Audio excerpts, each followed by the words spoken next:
My name is Barbara Lowe Fisher. My son was injured by DPT vaccine in 1980, and this is a commentary brought to you by the nonprofit National Vaccine Information Center. What is liberty? Webster's dictionary defines liberty as the quality or state of being free, which means freedom from physical restraint, freedom from arbitrary or despotic control, the positive enjoyment of various social, political, or economic rights and privileges, and the power of choice. What is tyranny? Tyranny is defined as oppressive power, especially oppressive power exerted by government, and the office, authority, and administration of a tyrant, a rigorous condition imposed by some outside agency or force, and an oppressive, harsh, or unjust act. The courageous men and women who founded the United States of America and declared independence from tyranny on July 4, 1776, were escaping from the oppression of iron-fisted monarchies. They risked their lives to establish a nation that celebrates liberty, where citizens would be free from persecution for their religious beliefs and would not be under the thumb of an elitist aristocracy. In the first sentence of the U.S. Constitution, the founders of our nation pledged to establish justice and to secure the blessings of liberty for all citizens. If democracy is government by the people through elected representatives and majority rule, liberty is defined in the Declaration of Independence and the U.S. Constitution as a natural right belonging to everyone that should never be taken away by the majority. Natural rights, which are known today as human or moral rights, are individual liberties that belong to all humans no matter where they live. The right to privacy and free expression in speech and press were defined in the Bill of Rights as individual liberties, which limit the power of government and prevent abuse of individuals and minorities.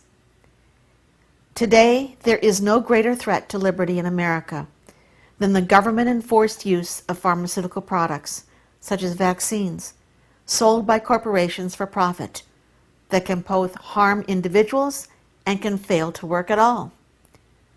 Our natural right to life, liberty, and the pursuit of happiness is being violated when government health officials enlist doctors and politicians to track down and coerce us into injecting ourselves and our children with biological products that carry significant health risks for some of us without our voluntary informed consent.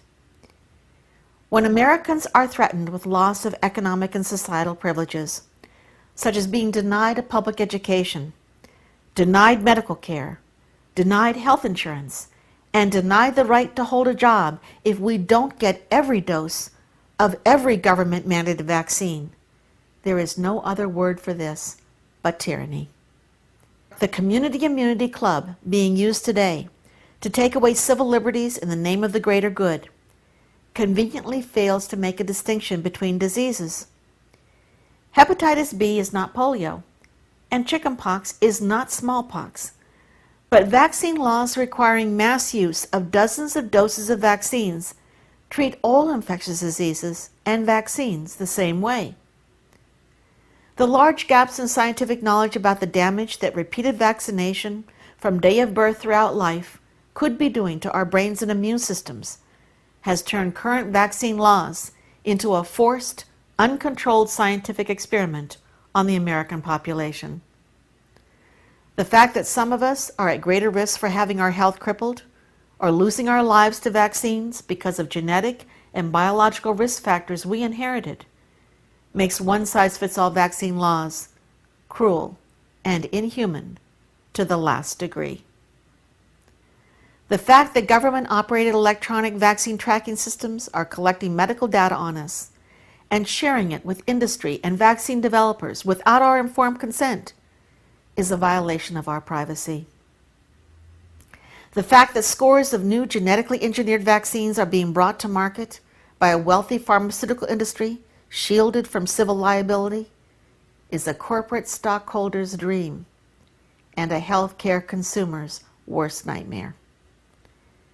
The founders of our country could not have imagined this day would come in America, when the most important liberty, the right to self-determination, and the freedom to choose what we are willing to risk our lives or our children's lives for would be taken away from us.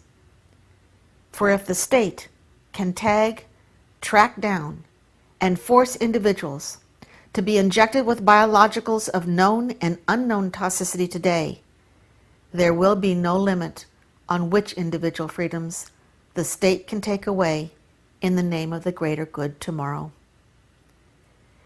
Thomas Jefferson, author of the Declaration of Independence, said, "All tyranny needs to gain a foothold is for people of good conscience to remain silent."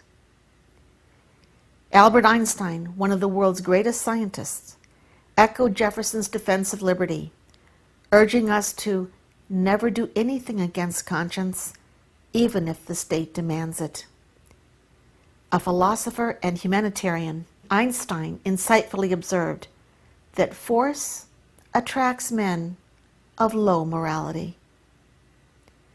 On this July 4th, I'm celebrating the spirit, courage, and common sense of the authors of the Declaration of Independence and U.S. Constitution.